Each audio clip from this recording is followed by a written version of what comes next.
Exercise జాపాక్ 2025. ఇది multilateral exercise. Okay, multilateral exercise ఎవరు అంటే రష్యా నిర్వహించడం జరుగుతుంది. ఎవరు నిర్వహిస్తున్నారు? రష్యా. ఎక్సర్సైజ్ జాపాక్ 2025 ఏ కంట్రీ నిర్వహిస్తుంది? రష్యా నిర్వహించడం జరుగుతుంది. సో ఇండియా కూడా 2021కి ముందు అదేవిధంగా 2025లో కూడా పార్టిసిపేట్ చేయడం జరుగుతుంది. సో మల్టీలాటరల్ మిలిటరీ ఎక్సర్సైజ్ ఎవరు నిర్వహించడం జరుగుతుంది? Russia. Okay, Mulino training ground దగ్గర రష్యాలోనే. ఓకే, ఇది ఎప్పుడు సోవియట్ ఎరాలో స్టార్ట్ అవ్వడం జరిగింది. ఓకే, మోడర్న్ సిరీస్ ఫామ్ వచ్చేసి 2009లో. ఓకే, క్వాడ్రినియల్లో. ఓకే, 2009 నుంచి స్టార్ట్ చేయడం జరిగింది.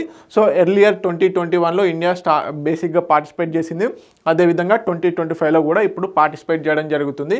సో బేసిక్గా డిఫెన్స్ కోఆపరేషన్ అండ్ ట్రస్ట్ అనే నినాదంతో ఈ ఎక్సర్సైజ్ అనేది కండక్ట్ చేయడం జరుగుతుంది. ఇంటరాపరబిలిటీ అదేవిధంగా జాయింట్ టాక్టిక్స్ని ఇంప్రూవ్ చేసుకోవడం కోసము, అదేవిధంగా counter terrorism and conventional warfare కెపాసిటీని బిల్డ్ చేసుకోవడము, మల్టీనేషనల్ కాంబాట్ అండ్ న్యూ టెక్నాలజీస్ని బిల్డ్ చేసుకోవడము. ఓకే, పార్టిసిపెంట్స్ వచ్చేసి ఇండియన్ ఆర్మీ, నావీ, అదేవిధంగా ఎయిర్ ఫోర్స్ కూడా ఈ ఎక్సర్సైజ్లో పార్టిసిపేట్ చేయడం జరుగుతుంది ఇండియా నుంచి. సో ప్రధానంగా ఈ ఎక్సర్సైజ్ ఎవరు నిర్వహిస్తున్నారు అంటే రష్యా.